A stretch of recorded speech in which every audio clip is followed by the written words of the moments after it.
Hello, this is Dr. Asan Abdullah with the video course Data Structures, Algorithms, and Generic Programming. And we are looking at algorithms and analysis, which is topic number 4. And more specifically, as a subtopic, we are looking at the basics. So, lecture is 4A. The supplemental material and the website for this course is ezmcq.com/goget. And this basically is a learning management system.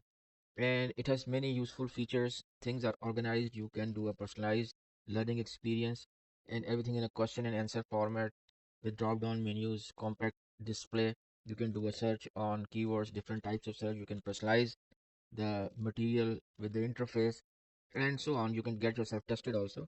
So these are the videos in which these features are explained, how to use them and how to make the most of them. The topic which we are covering is algorithm analysis, which is the first topic. Now let's move on to the supplemental website. So we are at the supplemental website, and all these interfaces, everything, what all this means has been explained in the corresponding videos, which are placed on the course website. So we have many courses here. We have core computer science courses, analysis of algorithms, data structures and algorithms, also databases. And we have cutting edge hard courses like natural language processing, artificial intelligence, machine learning, and more. So let's move on to the course of our interest, which is data structures and algorithms. And we move to the topic of our interest, which is algorithms and analysis. So the navigation was we started with data structure and algorithm, generic programming. Then we moved on to the topic of algorithms and analysis, consist of 16 questions and answers. And right now we are being displayed 5 of them, which is 31.25%. So this is the question: what are the key characteristics of an algorithm? The difficulty level is medium, and the reading time is about a minute and 10 seconds. So if we move on the mouse on the answer, so it displays the bullets. So what are the key characteristics of an algorithm? It is finiteness.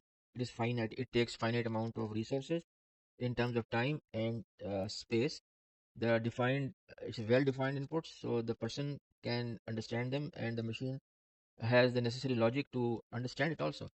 And I will go into the details and the well-defined outputs, which are comprehensible by humans and of course by a machine also when they are fed to another machine. Definiteness, I will explain this to you. Generality, it is not the case that it works for a certain input for a certain domain. It works for other areas and inputs also, and it is very effective. And efficiency, it makes the best use of the computing resources and the memory resources. So now a new button has appeared, which is, so these are the bullets for your help, and this is very useful when you are preparing for the exam. So you look at the summary. So let's look at the details and the description. So which we have discussed, so definiteness, each step of the algorithm should be precisely defined. Okay, so that's what it means. So let me highlight this for you. So it should be precisely defined, and the instruction must be unambiguous. It should be very clear. Anyone following the algorithm can understand. So that anyone could be a machine also. For example, if I tell the machine that give me a fast algorithm, so fast is not well defined. So what is fast to me could be slow to somebody else. So that should be unambiguous. So give me a sorting algorithm which takes order and time. That's unambiguous and that's definite. Generality, an algorithm should be applicable to a broad set of problems, okay, or input types. So it should not be tailored.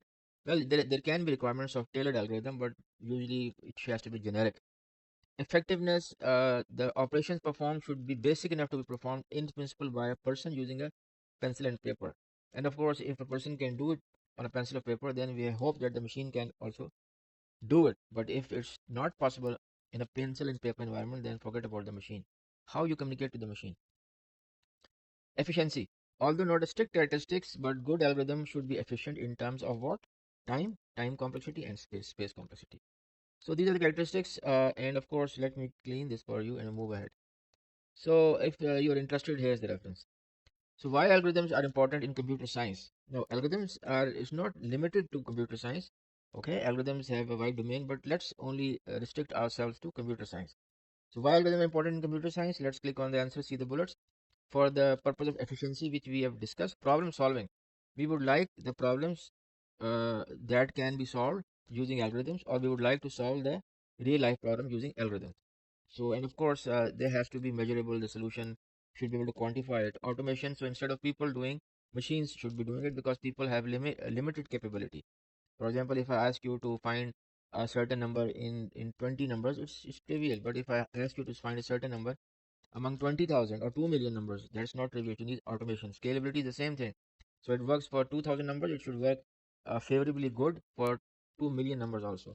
Optimization, optimize the time, optimize the quality of the solution, because that's why algorithms are useful. And this is the foundation for software development. So people create algorithms, all right?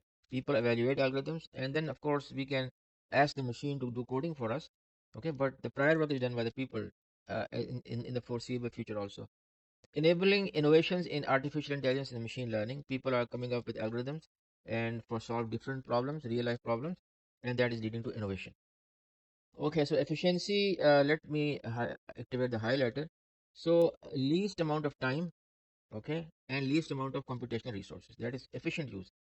So reduce the time complexity and space complexity. We will discuss it briefly, but there's a whole course on it, analysis of algorithms, in which it is detailed discussion is there. Problem solving, solving complex problems. Okay, by breaking down problems into manageable steps. This is not divide and conquer we're talking about, but problem which can be solved efficiently. And finding precise and reproducible solutions. Precise means that they're very precise is precise. You can search for it if you go to the main page of the course and type precise in the yellow box, you will get it.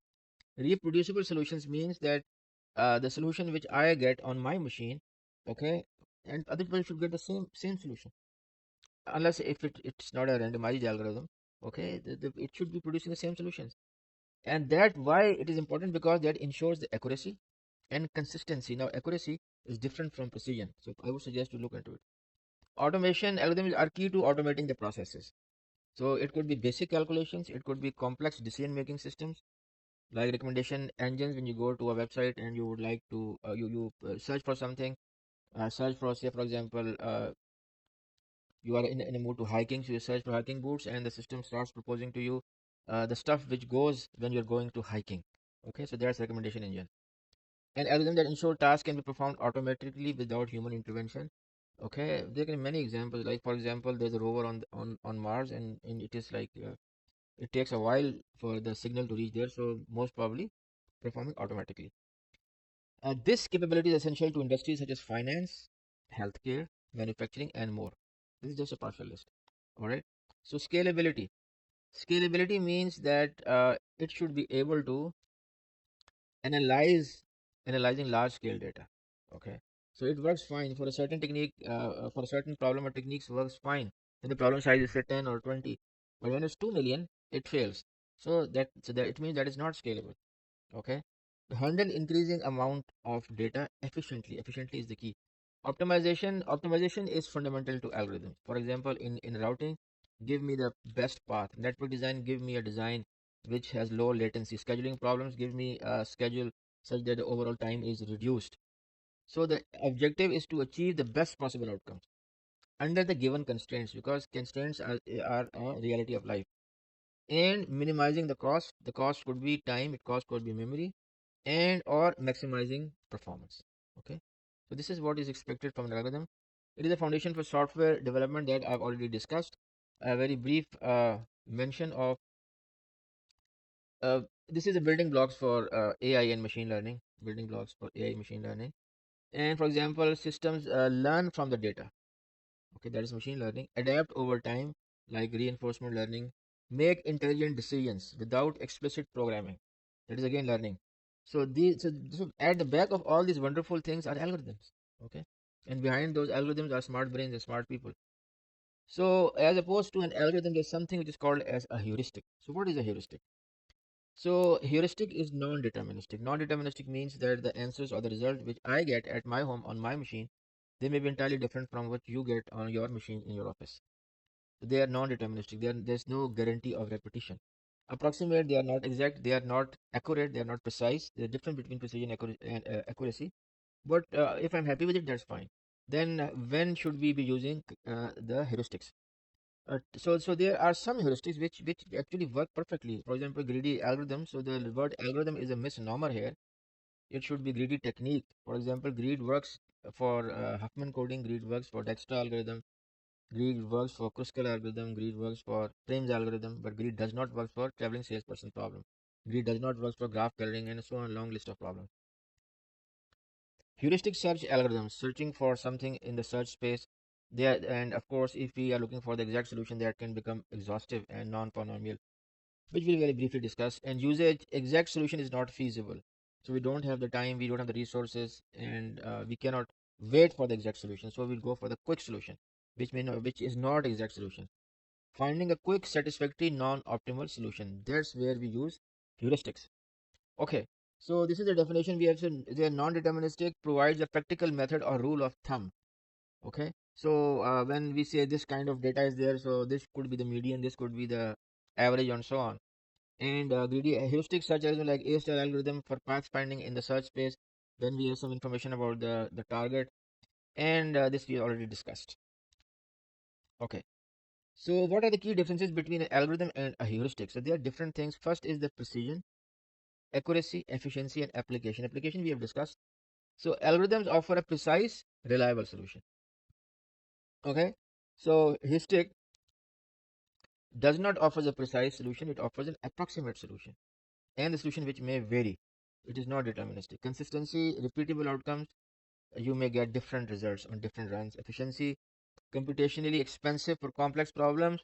Okay, but heuristics are faster, design proficiency over exactness. So, for example, if we have, say, for example, instead of looking at the analyzing the data and everything, so making decision based upon the appearance of a person, there's stereotyping. So, for example, if somebody is wearing glasses, which I don't, so the person wearing glasses is considered to be smart. That is a heuristic. Okay, so that is not exact. Algorithm is application for problems where accuracy is paramount, very important, very critical. And heuristic, of course, accuracy is important, but exact solutions are impractical. They are not possible to get exact solution. So what are the standard criteria for evaluating performance of an algorithm? The standard criteria are the time complexity, the space complexity, I'll briefly discuss, and the correctness, it gives the correct answers, stability, the order of the input, the relative order remains the same in the output, scalability, it does not crashes, it degrades gracefully, maintainability, you can maintain it, you can change it, generality we have discussed, resource usage also discussed. So let's very briefly look at the items which we have not spent a lot of time. So time complexity is a measure of the amount of time an algorithm takes. That time is not in minutes or seconds. It is is the number of steps, and the number of steps here n is the input size. So this is definition. So it is we call it like our big over order of n square. Okay. So for example, if the question is make all the pairs of numbers and find the sum which is the minimum. So there are n into n minus 1 divided by 2, which is order n square pairs. That's order n square. Okay. So and if I ask you to count all the to check the numbers in a bag and find the minimum or the maximum, that's order n time. Space complexity is the input size. It is not. It is. The notation is big O notation, but it is the space required. Unit space, not megabytes, kilobytes, or gigabytes, terabytes. Correctness, produce correct output for all valid inputs. Okay, and it includes accuracy, and the algorithm handles edge cases properly. Edge cases, the boundary cases. Stability for the sorting algorithm, the relevant order of the input is repeated in the sorted output. Scalability, order n versus order n square. So order n is better scalable as compared to order n square. 100 versus 10,000. Maintainability, how easy to understand, to modify, maintain, because at the end, people have to be using it again and again. Understand, able to understand, modify, and so on. Generality, widely applicable, okay, across different types of problems or input data, and resource usage, okay, like CPU and memory, time and space complexity. So this is all for the basics. Now we will move on to the next subtopic of algorithm analysis. Okay, thank you very much.